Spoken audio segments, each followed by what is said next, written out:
Good evening. Tonight, Reddington Hospital surgeon tells Lagos Judicial Panel that pellets were removed from some patients on the night of October 20, 2020, as panel says it can do nothing over Army's refusal to appear before it. Concerns mount following reported infiltration of Boko Haram insurgents into north-central states of Nasarawa and Benue. Benue government begins investigation of claim. Operatives of the Nigeria Drug Law Enforcement Agency seized cocaine and heroin with street value of over 30 billion naira at the Murtala Mohammed International Airport in Lagos. And the World Health Organization slams EU's announcement of export controls on vaccines produced within the Union. Plus, you see business and sports. On business news tonight, federal government targets 35,000 direct and indirect jobs as construction of a 10,000 tons per day methanol production plant.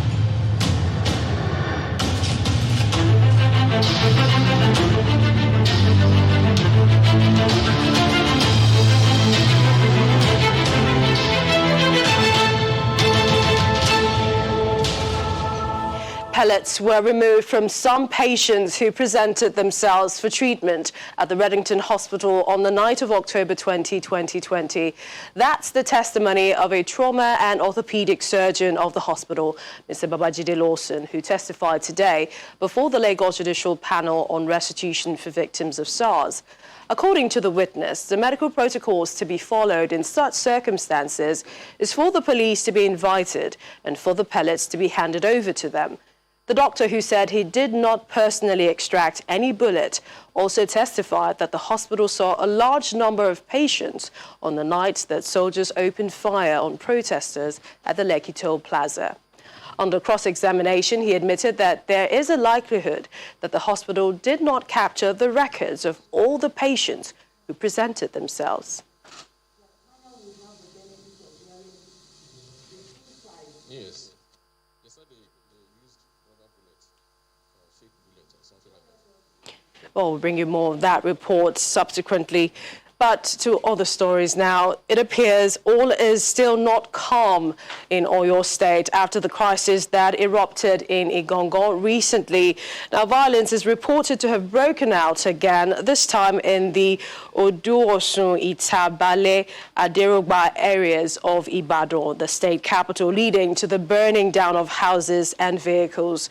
Hoodlums were said to have descended on the area last night with dangerous weapons, looting shops and setting up bonfires. While the Oyo Police Command says the violence was not up to the magnitude as widely reported. In the state, the police explains that only a house and about 2 shops were looted, and the swift response of police patrol teams doused tension and the hoodlums dislodged. It adds that constant routine patrols have been intensified in those areas and normalcy has been restored. Staying with security, the red flag raised by the governor of Nasarawa State concerning the infiltration of border towns between his state and Benue is generating concerns. Now, after briefing the president earlier in the week on the security situation in Nasarawa State, Governor Abdullahi Sule told State House correspondents that some insurgents had made their way into the state, prompting his call for the assistance of the federal government. As I'm talking to you right now, the security agencies are actually carrying out their exercise to ensure that they get rid of the bandits that have gathered and turned themselves into a Boko Haram somewhere around Tunga Bakono axis. The information we received so far, they have done the best they can to push them to the limit. Now, that comment has made the Benue state government to raise its security alert level. The state deputy governor, Mr. Benson Abonu, says the state government is investigating the claims by the Nasarawa state governor, saying that the increasing number of armed herdsmen into the state lays credence to the governor's claim.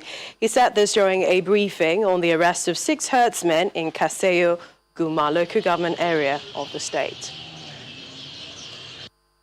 there was a declaration by the governor of Nasarawa State when he visited the presidency that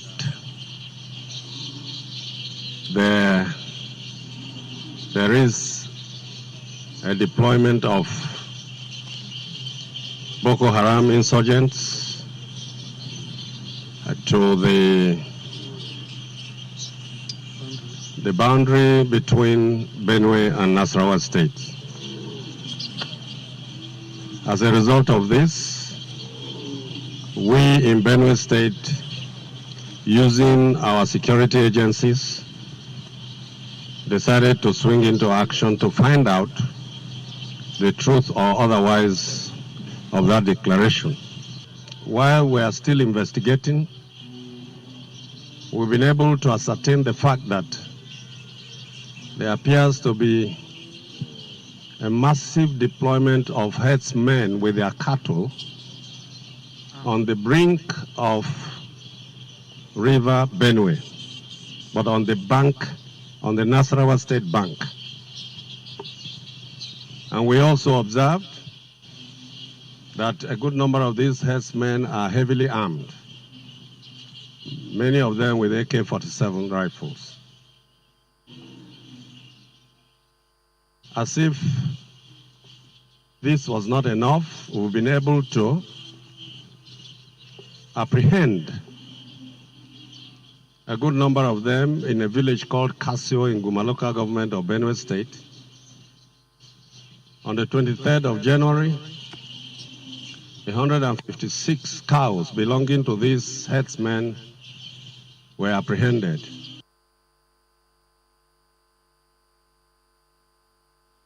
Meanwhile, Taraba State Governor Darius Ishaku says the constitution of the country must be reviewed to accommodate state policing to ensure the safety of lives and property. The governor is of the view that unless the strata of security agencies decentralize, insecurity will remain a major challenge as the federal government cannot handle the situation alone. He was speaking when he paid a condolence visit to the residents of the late Adokola local government chairman, who was kidnapped and subsequently murdered on January the 24th, 2021. The federal government alone cannot handle the security. It has shown that they have failed and failed and failed. The security has to be broken down. Where we copied this constitution is America. United States of America has federal police, state police, and a local government police. Where something is bigger than the local government police, the state police comes in. Where it is bigger than the state police, the federal police comes in. Where it's bigger than the whole three of them, then the military is invited. The military is the last resource. But ours here is the military that is the first resource, because we have woefully failed. And I'm calling on the APC government to take this seriously and find a solution to it. Elsewhere, troops of Operation Thunderstrike have rescued 2 women from bandits in Gwari village in Gwagwada district, Chikun local government area of Kaduna State. According to feedback from the troops obtained by the Kaduna State government, the women were abducted by the bandits while on their way to their farm. The troops who were on patrol were said to have tracked down the criminals after residents raised alarm and engaged them in a firefight, forcing them to abandon their captives as they fled. The bandits were eventually trapped in Gajina settlement, also in Chikun local government area, where 3 of them were apprehended and are now in custody of security operatives, while the rescued women have returned to their homes. Their hideouts were also set ablaze by troops. Insecurity remains a major challenge in the country. While it takes the form of banditry, Boko Haram insurgency, farmers and herders crisis, as well as kidnapping in the north, armed robbery, cultism and unrest by secessionists constitute security threats in the south. In this report, our correspondent Aide takes a look at the security situation in the southeast and expectations of the people. The entrepreneurial prowess and business acumen of the Southeasterners play a vital role in the growth of the Nigerian economy. The region boasts of one of the largest markets in West Africa based on geographical size and volume of goods, the Onitsha market. The Nkwanewi market is also a major import and wholesale point for motor spare parts in Nigeria. Then, the popular Ariara International Market, also known as the China of Africa because of its versatility and the making of wares and leather works. But do not be carried away by the level of development you see here, or the busy atmosphere on these major streets and markets. Underneath lies the fear of insecurity, such as kidnapping, hand robbery, rape, car snatching and burglary, amongst other crimes. It is the same story across the region. The federal government should look a way out in order to contain some of these insurgencies we are encountering in Nigeria, particularly Southeast as a whole. In 2020, reports from the different police commands in the Southeast showed that not less than 150 cases of kidnapping were recorded in each command, while at least a total of 100 cases of armed robbery and car snatching were also recorded, amongst other disturbing crime cases.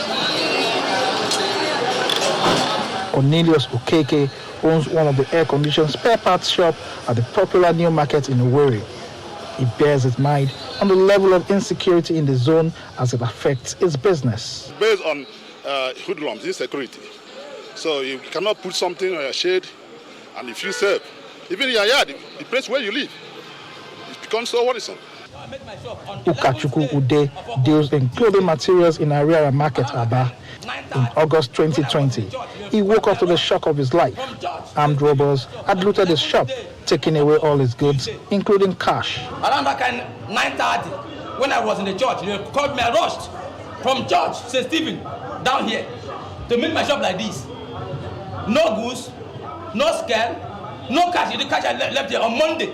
Only recently, the auxiliary bishop of Owerri, Bishop Moses Chikwe, was kidnapped in Imo State, but rescued 5 days after. This is just one amongst several high-profile kidnappings in the region in recent times.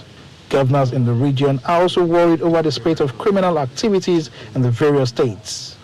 The governors are so much worried on the killings and kidnapping that are going on by our people in Southeast, killing our own people and then killing security agencies. I know that recent security challenges in the state may be a source of worry to some of us. Let me assure you, and also use this opportunity to assure all Imo people that our security outfit, Operation Search and Flush, is on top of the situation. The rising wave of insecurity has indeed assumed a dangerous dimension, causing a major setback for economic growth and tourism development in the region. Despite the measures so far taken to address the daunting challenges, government efforts appear not to have produced the desired results. Professor Protus Uzoma is a security expert, and he shares how the insecurity challenges in the Southeast can be best tackled. The government should be able to make good use of community policing.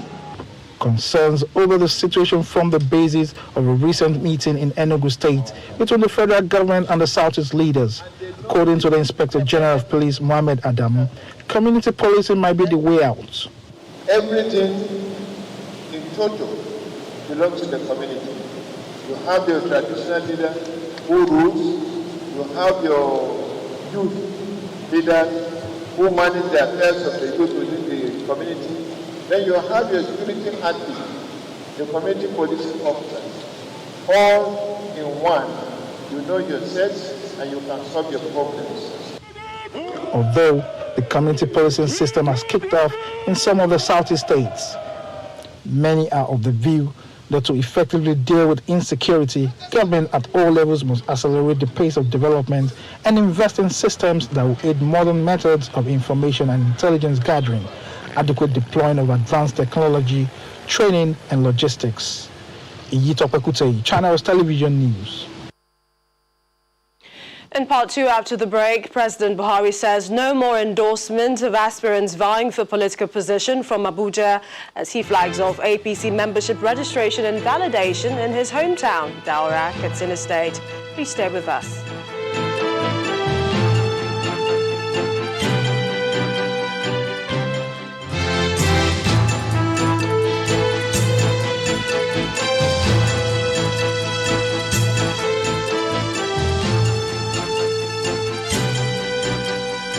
Welcome back. If you just joined us, you're watching the news at 10 live on Channels Television Lagos. A reminder of our top stories.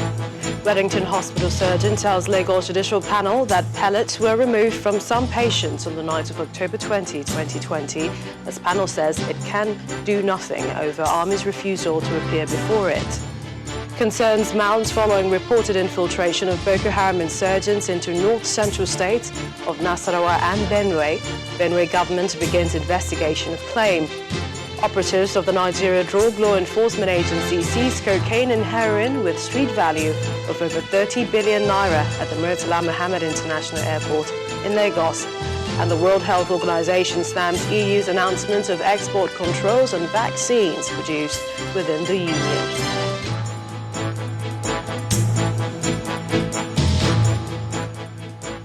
Now, it may not be business as usual regarding the emergence of candidates in the All Progressives Congress, APC. This is because the president is making it clear that aspirants will no longer be endorsed from Abuja, but must fight for tickets in their constituencies. President Muhammadu Buhari clarified this at the APC flag-off as it flagged off its nationwide membership registration, update and revalidation exercise in Daura, Katsina State.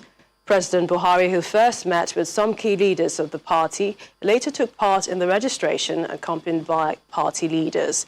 Consideration of appeals and complaints from the registration exercise will hold between February 28 and March 5th, while the party will display its membership register at all party wards and local government offices between 6th and 9th of March 2021.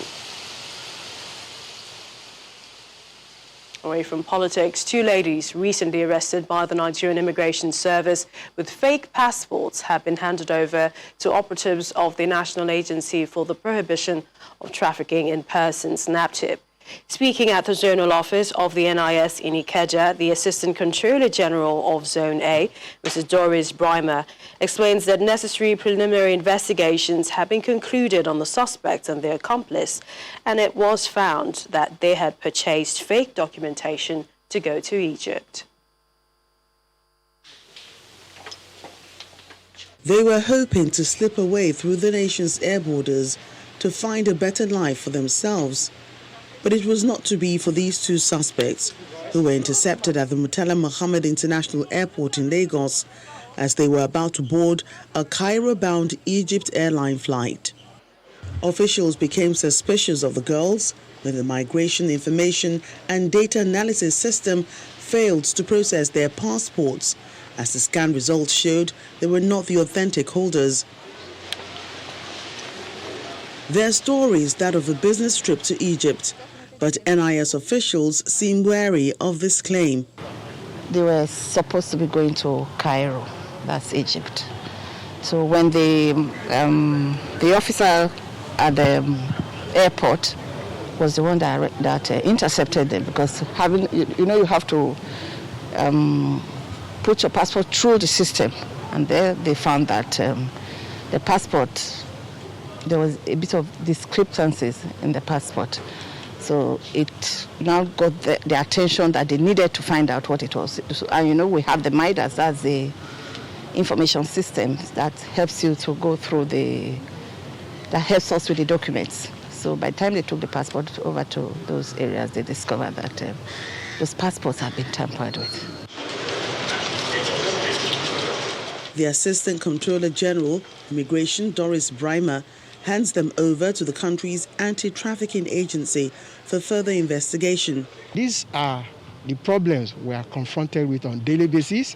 Most of the time, we go to Murtala Mohammed International Airport to receive these victims, potential victims of human trafficking, when they are stopped from traveling abroad.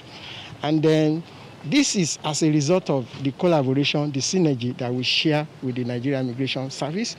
They are part of NAPTIP, and NAPTIP is also part of Immigration Service. While NAPTIP digs more into the real reason for their trip, both suspects and the person who processed their fake passports with a man's picture on the chip face additional charges relating to aiding identity theft, and tampering with a passport, offences punishable by the Immigration Act 2015.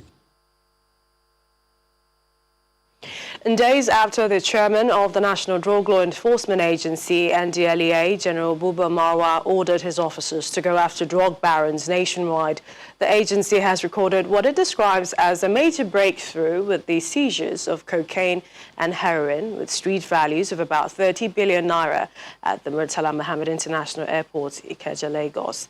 According to an unnamed official of the agency, one of the seizures, 26.840 kilograms of cocaine, is the biggest single haul from an individual in the last 15 years and was intercepted by operatives of NDLEA from a female passenger, Onyejebu Ifesinachi, who arrived Nigeria from Sao Paulo, Brazil on January 27, 2021, aboard an Ethiopian airline. The official further adds that the development comes on the heels of a similar one recorded at the airport on January 25, 2021, when a red luggage was declared to the NDLEA operatives at the e-arrival hall after the inward clearance of passengers on an Ethiopian airline. And to other stories, established in 1987 as a parastatal of the Federal Ministry of Health, the National Institute for Pharmaceutical Research and Development, NIPRID, is charged with the responsibility of stimulating local production of drugs, especially phytomedicines. 3 decades after its establishment, Nigeria's foremost pharmaceutical research institution is yet to actualize its full potential. Our next report is an exclusive on the activities of the institution, its breakthroughs and challenges limiting its performance. This is the National Institute for Pharmaceutical Research and Development, NIPRD, in Abuja. It is essentially the only government research institution for the advancement of phytomedicines in the country.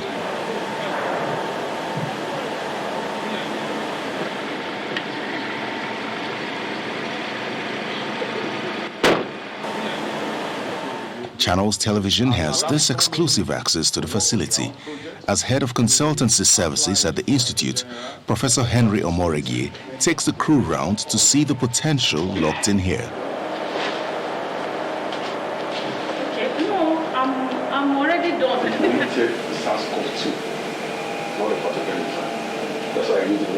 NIPRD, an institution with several international certifications and 10 resident professors, besides visiting professors and research fellows, can now be described as a sleeping giant at a time when the country needs its services most.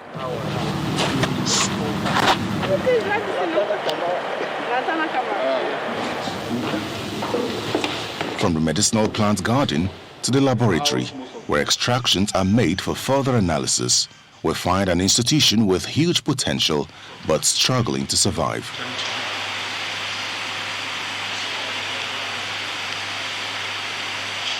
Officials say funding is a major challenge. Most of the time when people talk of hear of NIPRID, what comes to their mind is sickle cell. And that is because that is the project that has gone the furthest in terms of being a concrete contribution. Funding has been a big disappointment. The year I was appointed in 2018, my capital release was less than $500,000. That's about 250 million. With my engagement with the National Assembly and the presidency, that has increased more than twofold. On the government side, there has been some improvement. There should be more, and we're hoping that the engagement will lead to more from the government side. But from the private sector, development sector, foundations and philanthropists, it has been almost zero. This advanced biology and chemistry laboratory was built and equipped by the United Nations in 2007 after seeing some breakthroughs made by the institution in developing anti-sickling medicine and other remedies currently in the market for the management of tuberculosis and malaria. The agency says it has made over 20 more discoveries since then, including one that could be used for the management of COVID-19. But government's routine budgeting alone is not enough to push these discoveries beyond their shelves. We have researched and developed several phytomedicines used in malaria, used in diabetics, used in TB, and other ailments, even in HIV management. But unfortunately, we can only go to the extent which fund the low level of funding could allow us. Based on the same work that was done in the laboratories you went to downstairs, by the experts you met downstairs, we used our artificial intelligence and machine learning capabilities to predict that this particular drug, or rather this particular phytomedicine, could have activity against COVID-19. When we didn't get the funding and we slowed down on pushing this to the next level, which is clinical trials, colleagues in Thailand who have funding have moved forward and overtaken us, and currently a tea made from the same Andrographis paniculata is being used to manage COVID-19 in Thailand. Professor Emeje Martins is the director, Nanomedicine Center here. He was able to put up the nanomedicine laboratory last year with his team after securing a grant from foreign partners. Even though it's just about 3 months old, we have already produced a nano product from this lab, which we are already sending to NAFDAC. So it's going to change the face of research and development, not just in NIPRID, not just in Nigeria, in Africa. Countries such as China, Malaysia and Thailand are well advanced in phytomedicine research and development. Experts say Nigeria has the potential to be listed among these countries if the government and corporate organizations prioritize investment in research and development of phytomedicine. Well, for more on succeeding in local drugs production, Professor Innocent Uja, former Director General at Nigerian Institute of Medical Research, joins us right now via Zoom from Abuja. Thank you for joining us. Welcome to the News at 10, Professor. Thank you very much, Millicent. Now, looking at that report talking about phytomedicine development in Nigeria, NIPRID was described as a sleeping giant, struggling to survive. Is that something you'd also attribute to such an institution? Well, this is not new, Millicent. I was the Director General of Nigerian Institute of Medical Research between 2010 and 2016. I worked with NIPRID, the DG, very closely. And we found that Nigeria was not ready to support research. There's no investment in research. And therefore, it is difficult to get anything out of the laboratory. We were supposed to be working with NIPRID so that once they finish their laboratory findings, we then go to do the clinical trials, just like the DG said. Unfortunately, there's no investment. But what we hear in Nigeria is that they used to ask me, what's your breakthrough? And the answer I give to them is that what is the investment in health research? So by and large, funding is a big problem, but you can only fund something that you have compassion or commitment to. I think that both private and government in this country, private sector, philanthropists, are not prepared to support research and development in this country. And that's why what we are. We have the capacity, but capacity alone without funding will not solve our problem. So my prayer is that let's take a new leap. Let's take a new leap to see how we can invest in health and in research and development. That is a drive and the driver to development. We cannot continue to wait for Europe and America. See the issue of COVID-19 vaccine. We're waiting for Europe and America to give us. And of course, if they don't solve their own problem, they cannot solve our own. And I believe that we should necessarily put the instrument in place. Let there be political commitment. Let there be the corporate social responsibility of the private sector to fund research in this country. You know, you cannot continue to wish, and then we say we're a potential country, and it is not translated into the kinetic option. Even with COVID-19, we need to do more.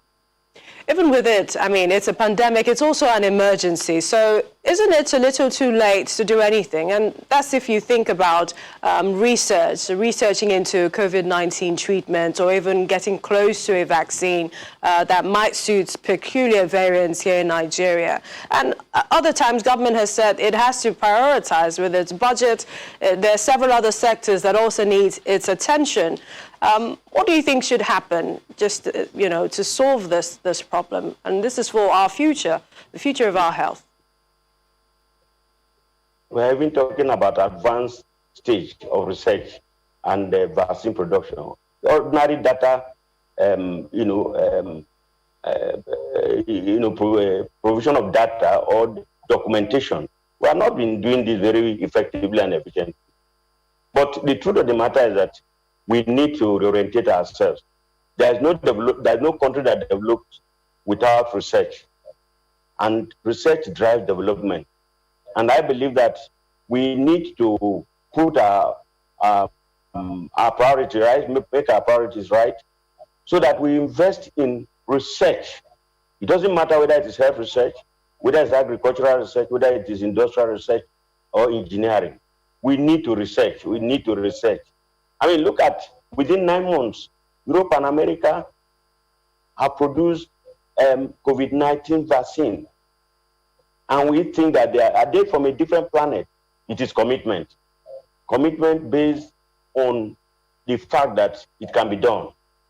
If you look at what has happened, Lassa fever, Ebola, we have not got vaccines to them because it does not affect the developed countries. Now that COVID-19 is affecting the developed countries, they have quickly put, their acts together and develop vaccines, what they call emergency authorization for use. And I believe that if we are able to reorientate ourselves properly, reorganize our thoughts, give political will to health and research, to health research and development, we should be able to do well. Unfortunately, all these are wishes. And you know that if wishes were horses, everybody would ride. Unfortunately, we cannot do that. So let's have a crack team that will work for Nigeria and bring out what it takes to carry out credible research. Because we have the capacity. We need funding.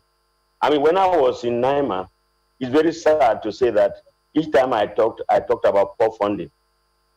I don't think things have changed dramatically. I don't know now. If I say anything now, maybe guessing.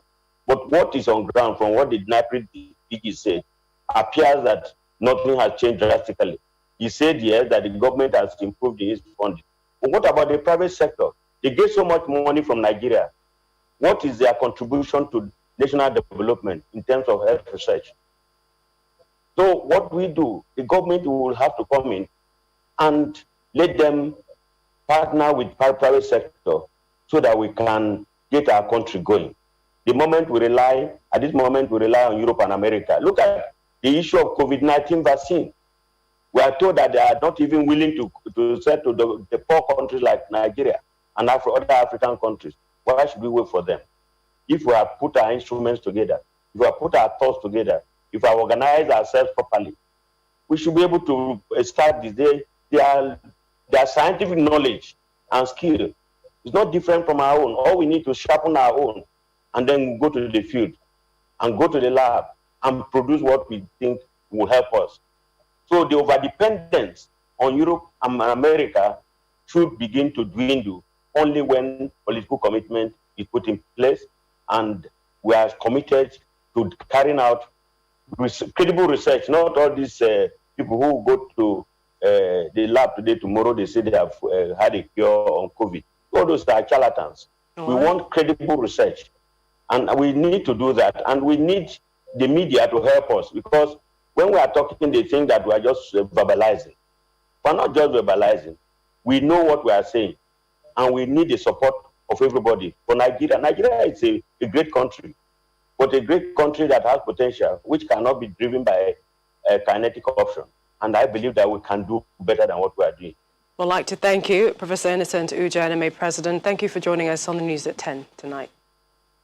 Thank you very much, and good night.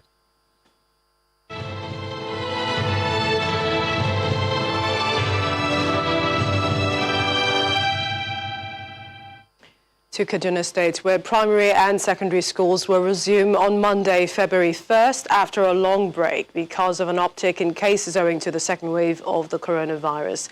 The decision was taken after an extensive appraisal of the pandemic situation and series of consultations with relevant stakeholders of both state and federal health and education sectors in the state.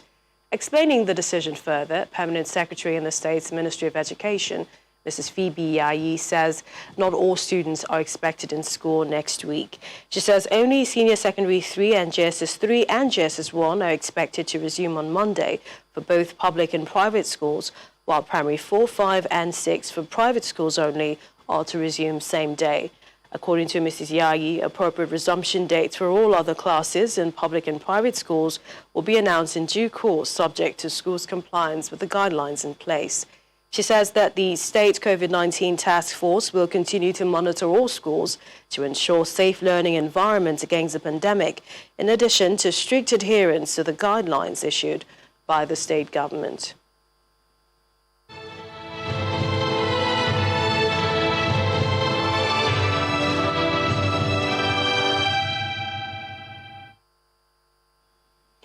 And a new aide-de-camp has been appointed for President Muhammadu Buhari. Lieutenant Colonel Yusuf Dodo replaces Colonel Mohammed Abubakar, who has been in the role since 2015.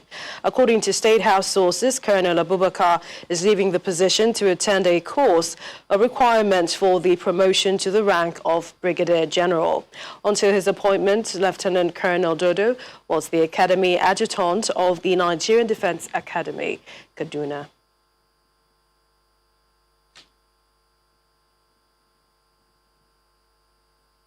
President Muhammadu Buhari says no part of the country will suffer neglect owing to geographical location or political inclination. This was part of his speech delivered by the Minister of Power, Maman Saleh, at the commissioning and handing over of Ecological projects at the Federal University Wukari in Taraba State. The intervention projects, including a 3.54-kilometer access road, are meant to combat environmental threats in the university campus. For the humanity in general. It's the commissioning and handing over of intervention project by Ecological Fund Office to check the menace of erosion at the Federal University in Wukari. The land still bears signs of the impressions created by ecological challenges. But for the timely intervention of government, the story would have been far worse. Despite this intervention, the Vice-Chancellor of the institution says there is more to be done on security and land ownership to keep the university running. We need to completely secure our campus through the construction of perimeters fencing. This is also a need to install security infrastructure that will enhance monitoring activities on the campus. The Deputy Governor of Taraba State, Haruna Manu, while delivering the governor's remark, stresses the need to effectively tackle deforestation, desertification, and indiscriminate felling of trees so as to avert further degradation of the environment. This regrettable attitude has unfortunately led to uncontrolled soil degradation, leading to the frequency in the reported incidences of overflooding, soil erosion, water pollution, and landslides being witnessed in many parts of the states. With this phase of work done, President Muhammadu Buhari, represented by the Minister of Power, Maman Saleh, promises to do more and also ensure no part of the country is left behind in the administration's quest to fast-track development. The approval of this project by Mr. President is in fulfillment of the present administration promises that no part of the country will suffer any negligence owing to geographical location or political consideration.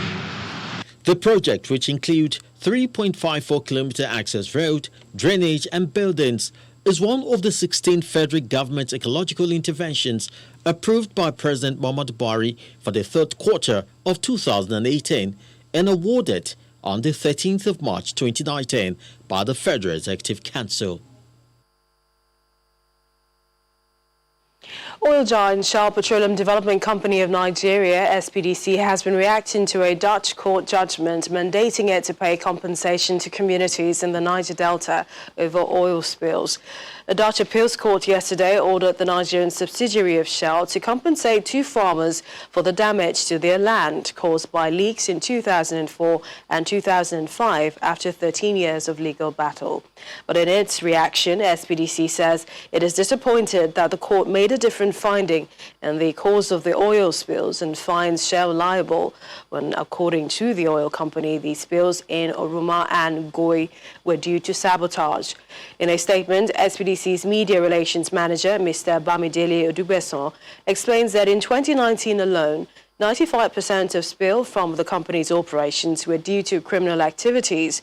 He goes on to state, regardless of cause, we clean up and remediate, as we have done with the spills in this case. SPDC also works with a range of stakeholders to find solutions to these complex issues. Like all Shell-operated ventures globally, we are committed to operating safely and protecting the local environment. It maintains that sabotage, crude oil theft and illegal refining remain a major challenge in the Niger Delta. Let's bring you some business stories now. Here's Teniola Shubawale.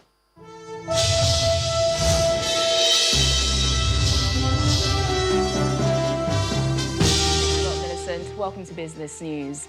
The federal government says that about 35,000 direct and indirect jobs will be created through the construction of a 10,000 tons per day methanol production plant by the Brass Fertilizer and Petrochemical Company Limited.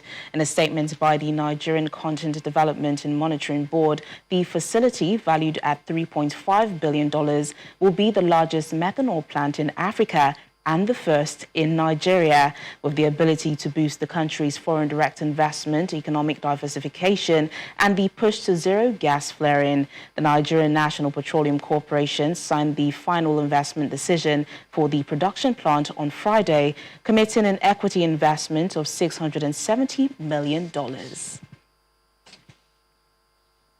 Nigeria's domestic liquefied petroleum gas consumption hit a record 1 million metric tons in 2020, owing to the federal government's resolve to deepen LPG penetration in the country. With the unique challenges facing the LPG domestic market in Nigeria, the optimism of achieving 5 million metric tons of consumption by 2022 is high. In this next report, we take a look at the possibilities of the target and rise in LPG importation. Nigeria's remarkable improvement in domestic gas utilization over the years gives a pointer that the country is fast moving away from the use of dual-purpose kerosene as well as firewood. But even with the 1 million metric tons consumption in 2020, acceptability of the product remains low relative to the country's population. It is estimated that the country will be saving about $10 billion yearly if 50% of the populace embraces the use of LPG. In some past 5 years, some states never had a single gas plant. But today, I'm sure there's no state that does not have a gas plant. And it's still increasing because people are becoming aware of the benefits of using gas to cook, the health implications of not going back to kerosene and firewood. Even the kerosene itself, with all the subsidy that was attached there, the kerosene was not getting to the poor people. In 2019, the import of cooking gas grew steadily despite the huge proven gas reserves in the country, which is estimated at over 200 trillion cubic feet. Figures obtained from the Petroleum Products Pricing Regulatory Agency shows that roughly 526 million metric tons of the hydrocarbon was sourced abroad, while Nigeria produced 314.5 million in the country, totaling about 840.5 million metric tons. Similarly, records show that import continues to dominate as 55.47% in December, with consumption for the month hitting 123.05 thousand metric tons. You are trying to encourage people to use gas. And when they need to buy this gas, if it's not available, and they need to travel far distances to get it, they will be discouraged and make use of whatever is available. Even the 1 million metric tons we're talking about, let me say almost 60% of that is imported. If for a country that's well endowed with these natural resources, and yet we pay so much to buy gas, it's discouraging. Despite hitting the 1 million metric tons consumption in 2020, the challenges of LPG domestic market persist. Notwithstanding the improvement, the country needs to make concerted efforts towards developing facilities and capabilities needed to improve local production of LPG owing to its abundant gas reserves. And that's business news tonight. I'm Teniola Shubowale. It's back to you, Millicent.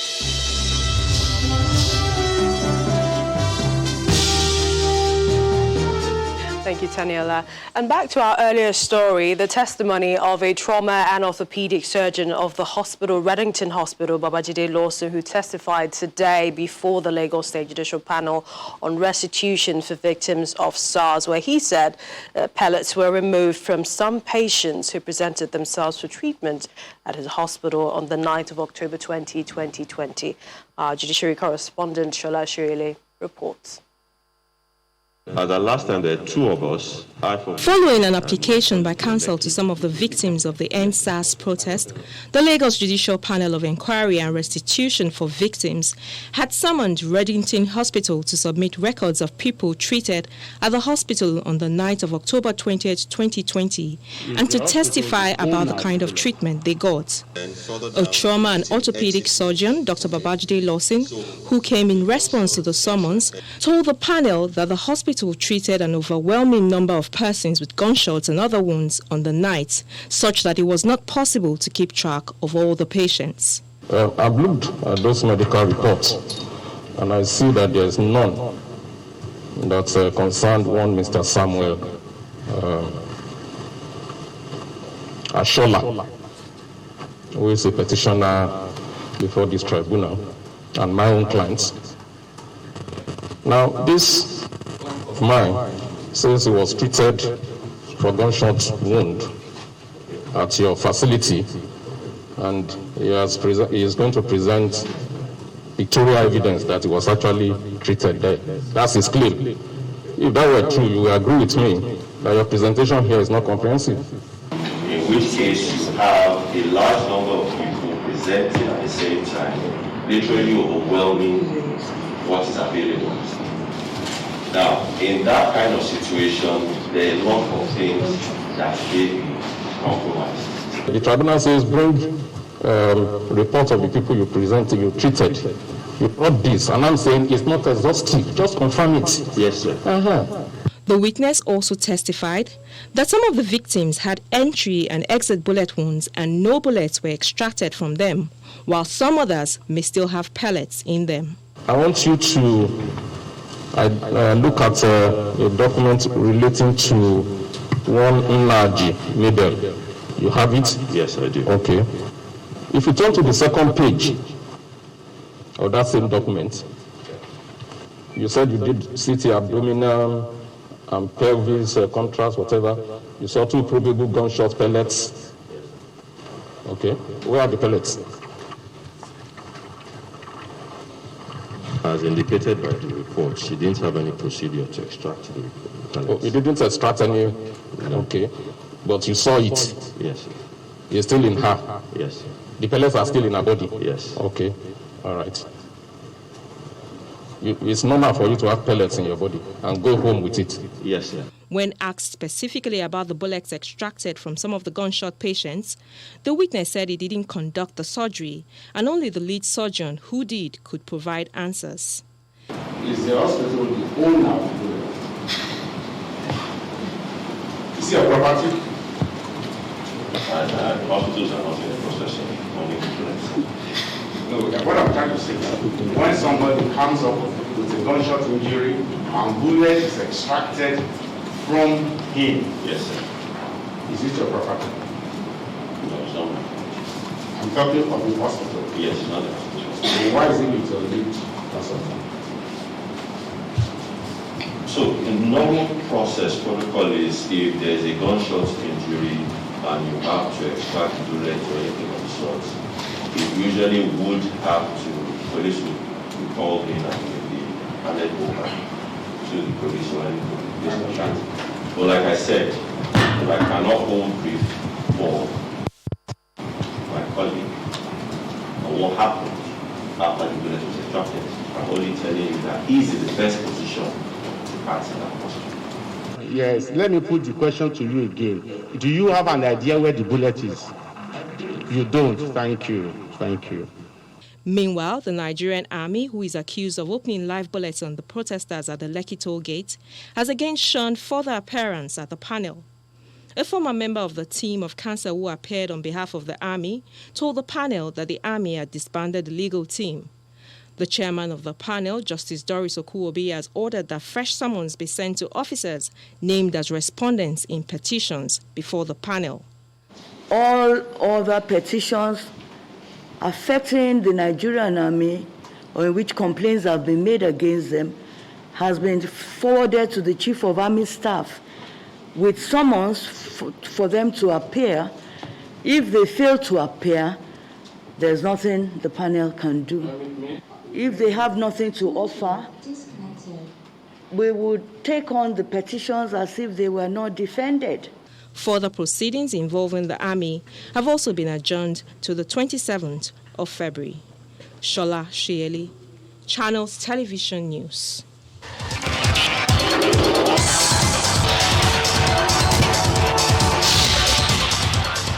Time now for some sports news. The Nigeria Basketball Federation has invited 16 players to Atlanta for a 10-day training camp as part of preparation for the Olympic Games in Tokyo. The list is headlined by Elizabeth Williams, who plays for Atlanta Dreams in the WNBA, and 26th overall draft pick Erika Ogumike of Minnesota Lynx. Nicole Enabusi will have another chance to be a part of the team after missing out of the 2018 FIBA World Cup in Spain due to injury. Athletes from across the country converged in Akure today for the All-Comers Championships to kickstart the new season. The final of the men's 100 meters produced a new world lead as Enoch Adegoke clocked 10.16 seconds to the fastest man in the world this year.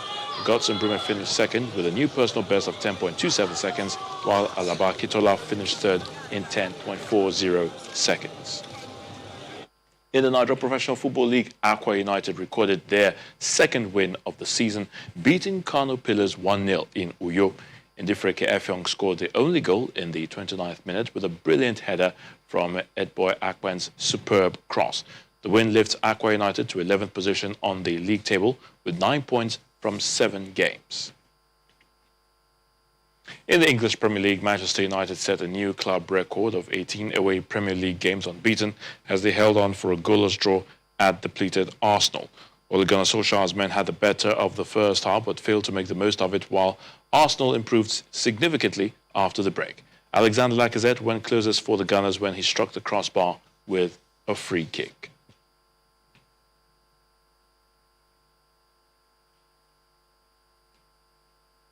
And that's sports news. I'm Ayo Tunde Balogun. Back to you, Melissa.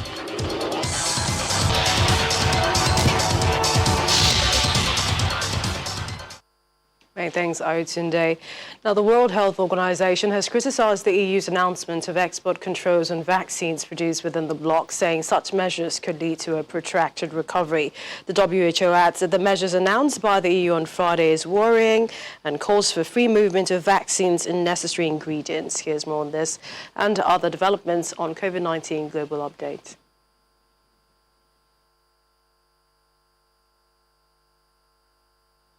Well, you can catch that report subsequently. And the main news again.